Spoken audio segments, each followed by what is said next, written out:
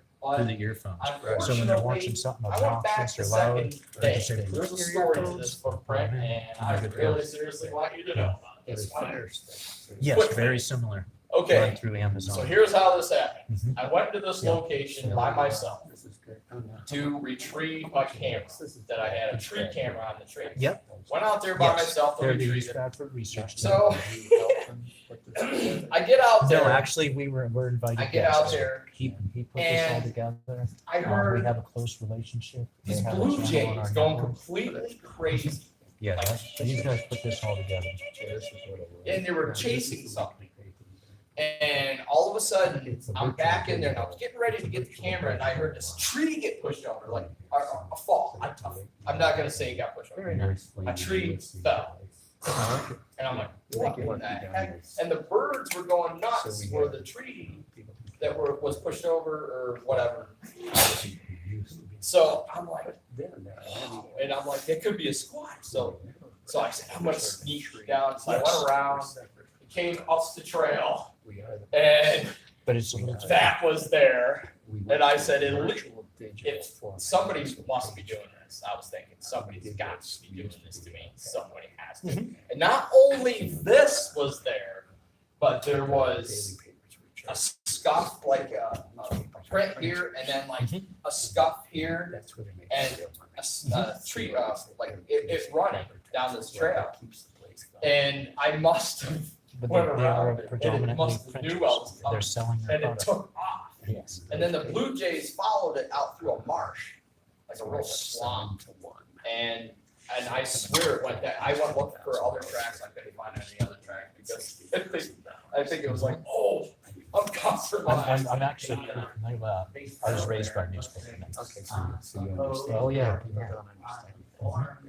And that's kind of one of the things All that right here.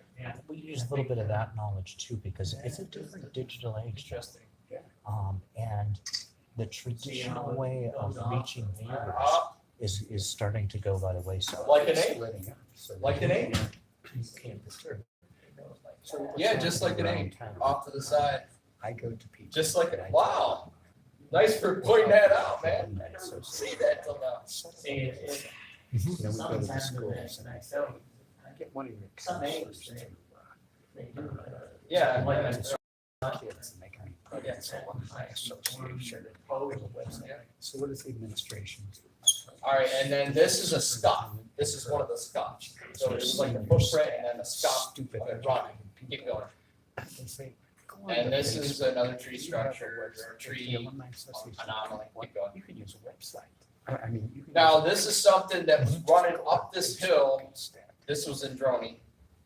This was out in Droney. There was something running up this hill like that.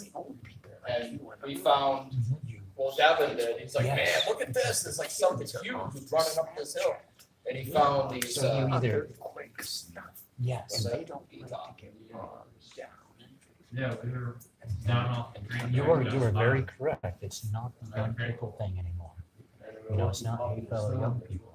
They're elsewhere. It's like I watch my grandchildren on Facebook. Yeah, I was getting out of my vehicle and they wanna, they're like track dogs. As soon as they get out of the vehicle, they're on their way to find, try to do whatever they can to find Bigfoot. Kids use Facebook. Yeah. I mean, I understand. the worst. Yeah, so they went all the way up this mountain looking and we found this here, keep going, go, and we found this rock structure type thing. These rocks all placed. Is that shoe man? Huh? Is that shoe? Yep, Grandchildren. True. yep. Yeah, Yes, it is. it's got some useful too. All right. It's got some limitations too. Yeah. Now this is us walking up that No, sir. mountain. I don't know. And then this is some more of the scuffing. Now it could be deer, it could be bear, but I mean, there was nothing definitive about it. And this is just some odd, Yes, you're exactly I right. don't know, keep going, more of that scuff. Now, this is the track that I told you about, it's right there. And, we went the next day and it was real muddy, Mhm. so the casting didn't really cast it. Keep going.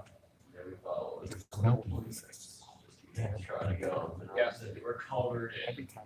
Yeah, right here, we're like covered with it, we're trying to do whatever we can. Yes. You go right It back down. just and got start done over again. raining. Mother Nature always has a way. Yeah, yeah. Well, they're sitting over trying to mess with them, Now, taking a shovel, trying to what is the- scoop what's the the- water away, water that's trying to out. get over the portion. So we did the best to save it, we did the best to save the casting. Alright, go, next. This is just some kind of a weird, implement in the ground, keep going. This is another little tree stick structure or some sort, I mean, it could be structure, it could be weather. This is, I mean, it's kind of baffled on this thing. So this here, we're trying to figure this out, this was in the Allegheny State Park area. And like I said, with a camera, camera's different than the naked eye. The naked eye, you literally see visually, you know, I mean, if I could turn back time and take all of you to this spot and just stand there and say, look at this, it's a lot more doable than it is here. But you can see there's like a ridge pattern here, and looks like there's some toes there, but I mean, there wasn't nothing majorly definitive about it. All right, keep going. Another break, keep going. Now this is just off. This is just, I don't even know, this is just totally off. This is a whole bunch of trees placed against this tree, nothing threaded around it, but it was just Yes. unexplained. It really was this year. It was like all threaded out and everything. Remember you pointed that to, it was like, what? Pretty interesting. All right, this is another tree shoved in the ground. All right, keep going. All right, keep going. Just, yeah, this here, this is, I don't even know. What do you think? Yeah. Yeah, because when you update things change, then suddenly you lose. This is an opening here, yeah. And then this is all looks like it's a shelter, yeah. How far are you from local houses or civilization? Probably about a mile. Is that least on that side? Yep, all leaves. That kind of looks like some better shelter. That's what I was thinking. So you guys would have been. Actually, him and I were thinking that That side of the same way? Huh? Is it that side of the same way? No. It's So open. they require to be open? And now. No, it's all of this, all the way around the backside. No, it kind of looks like No, a it- corn stalk. Is that what it is? Nope.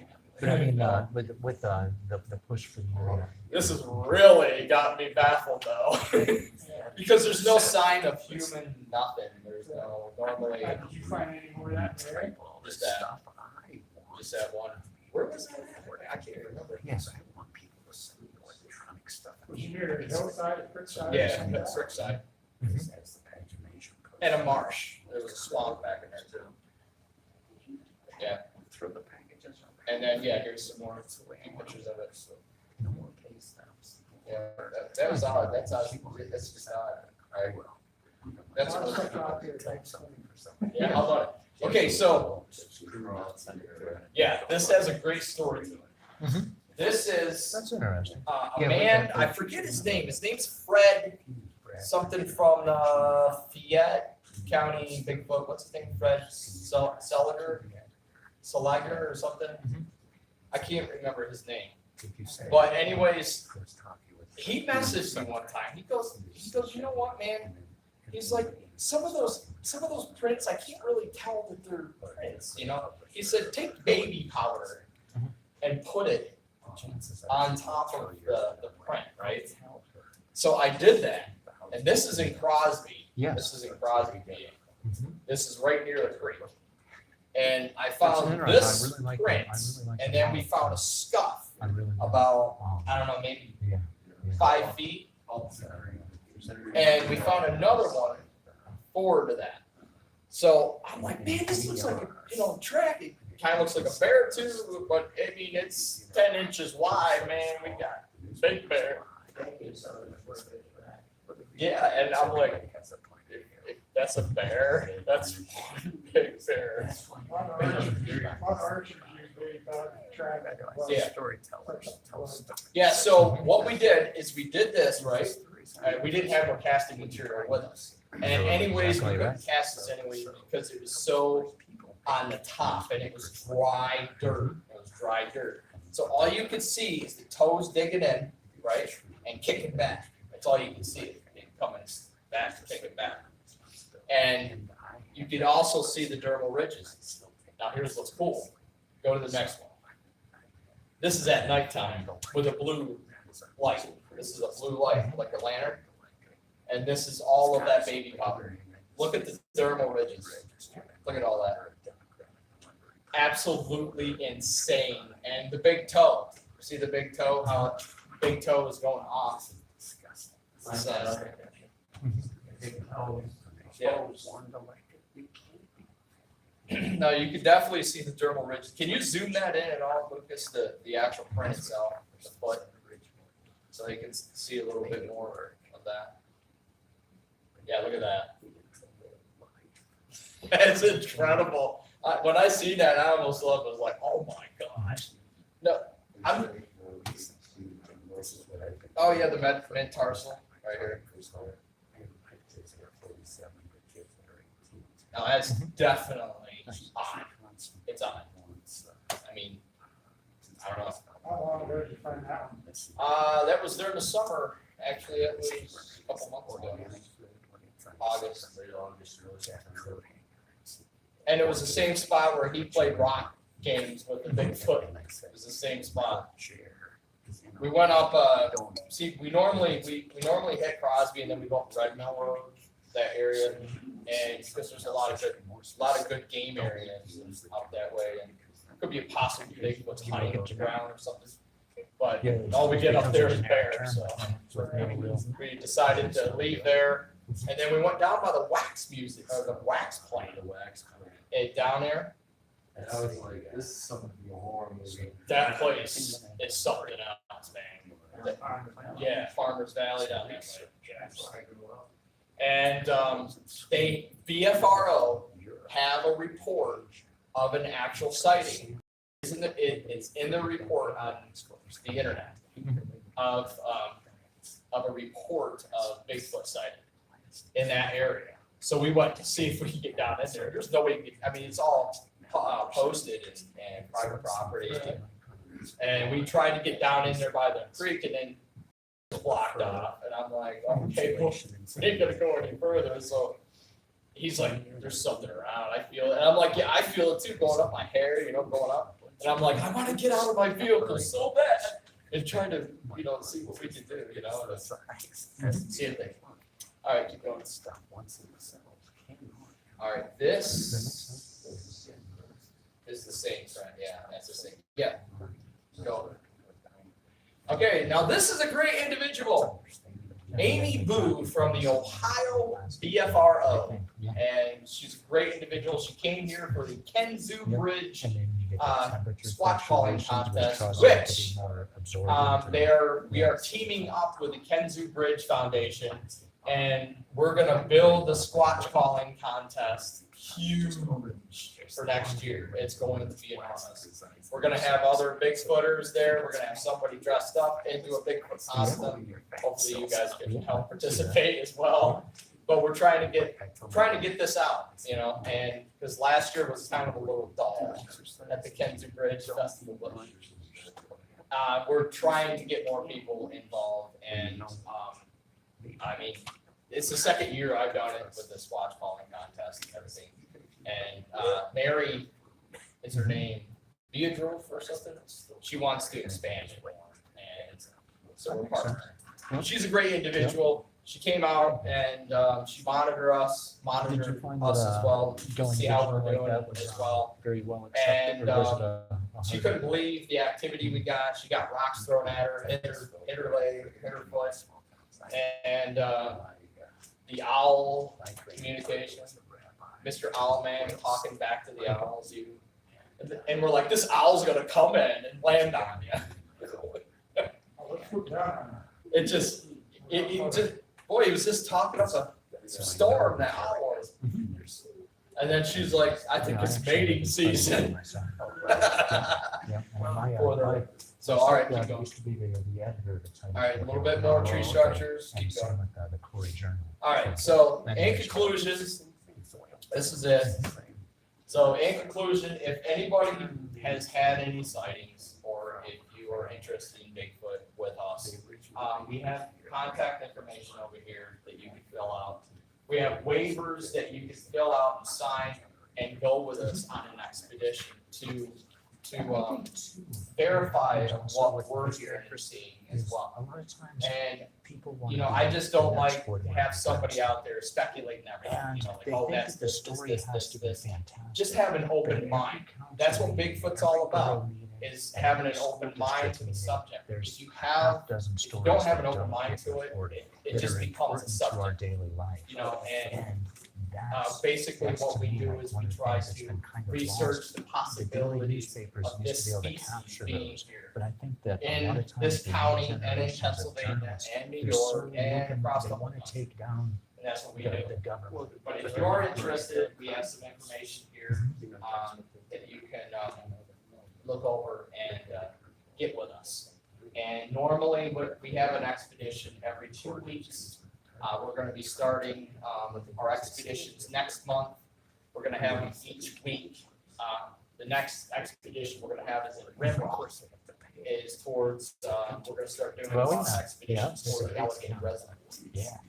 In the But Kenzu, that, dam you area. know, and that's kind of one of the things And with the big. Our research purposes, we go in and the we, people we, spend more time checking out. people the tell us details about what they're because they're seeing, what they're hearing and specifically everything, and we looking try for to debunk it things, the structures, and try to prove, the things. prove And that suddenly there's they something. look at the woods a So- little so bit differently. We also have some donuts, And want to finish instead of having to them go up, and, deep we have into some the other woods to material have and an information adventure, here as well, you can but, just go to the smallest afterwards it's and been find great. all the hidden stories. Thanks for Really everybody's stories. patience being here, listening to us. I mean, y'all have open minds or you wouldn't be here. But again, thank you from all of us, and, hopefully we'll be in touch. We're here in Bradford, we're staged here in Bradford, in East Bradford area, so, just, let us know. Thank you so much again. Thank you. Have a good one. Yep. Thank you. Thank you. Somebody stopped 8 feet in their yard, right in the middle of the winter time. You have to read that. It's like saying. Yeah, that's the one. Yeah. 2 or 3 winters ago. Yeah, it was like 2000. It was in the snow.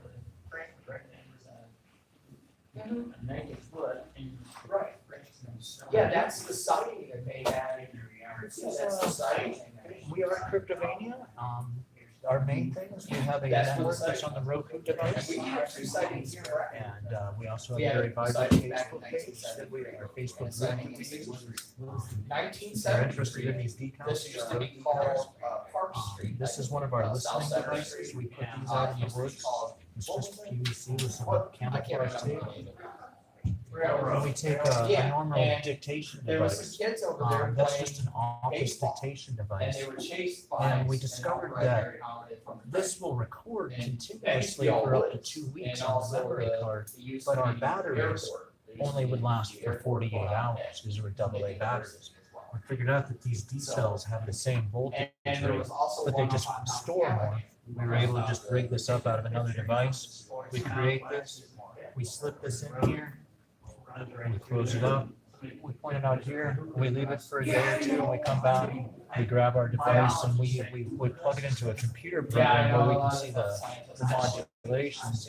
That gives us a place to look for interesting things. We haven't gotten that definitive, oh, that's a Sasquatch squall. But we have gotten lots of interesting stuff where you really, what is that? And then you try to figure out all the things besides Bigfoot that it could be, you know.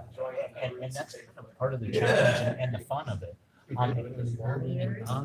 Lots of knocks, lots and lots of knocks and snaps. And the thing about knocks and snaps is you can't present it as proof, but you can present it as evidence. And in the accumulation of so many knocks, yeah, it's incredible how many knocks that we do get on.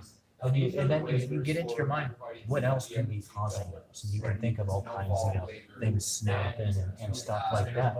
But it forces you to think about all of the things that are going on in the woods. Because you develop this theory, I think that's a wood knocking. And then you kind of try to prove yourself wrong with all the possibilities that it could be. And you find that the Bigfoot researchers are the people that are really into, you get into all the little details that are out there. It's kind of like big game hunting gets people out getting into the woods and doing things. This is kind of a non-lethal way of going out and do a lot. I used to go out at night hunting fox. And there's a lot of different noises out there you can't explain. Yeah, and if you hear something like a bobcat yell, there's no way when you hear some of those bobcat yells that sounds like it comes out of a bobcat. Right. It just doesn't sound like that. Or even regular house cats. Yeah, crazy sounds can come out of them. And that's one of the beauties of why we enjoy it. And I've been a fan of the Roku device for longer than I've been a fan of Bigfoot because I hate paying cable bills. And I know I'm gonna always have Wi-Fi, especially with my kids. So I bought 3 of these. I spent $100 and I got rid of my cable company. And I haven't looked back since. That was about 3 years ago that I did that. We have a cryptovania channel or a network of channels that's on the Roku device. And then also a lot of the newer smart televisions now, if your television is less than 3 or 4 years old, it probably already has Roku installed on it. It'll just run right off your Wi-Fi and you can completely get rid of the cables. That was my motivation. My kids went along with it. They find things. We use Netflix too. So they watch Netflix. We subscribe to that. But yeah, we're big fans of the Roku, and we're big fans of Bigfoot. So we kind of combined the two and made this Cryptovania TV channel on there. These guys have I think they have 10 videos on their channel that's on our network. And we have a bunch of others that contribute. We call it our peer-generated archives. We're trying to introduce you, the viewer, to the people all over the country looking for Bigfoot. And that's what we do. A lot of people have found lots of evidence. There's a humongous accumulation of evidence, but that one true fact, this is it, other than some of the most famous films, like the Patterson Gimlin one of Patty moving through California. Try and debunk it. It's a tough one. I think you get picture someplace. And a lot of the pictures, they come out kind of unclear and stuff. And our theory is that Bigfoot has a lot of hollow guard hairs, kind of like a polar bear. And when the light hits those guard hairs, it refracts as it goes through. And we think that the cameras, it makes them blurry. That's kind of because the light is refracting, and it's hard to take a good, clear picture of it.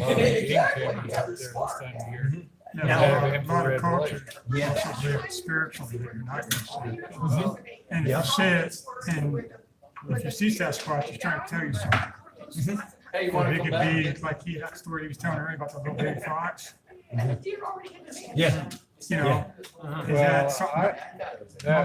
You could look at that in different ways. Exactly. That fox following you is not something that I would consider weird. Somebody might have been going hunting someplace and dropped food in the track, and he might have come along and he thought he was going to get a handout. Yeah, and Because I've had coyotes or young ones come right up to me.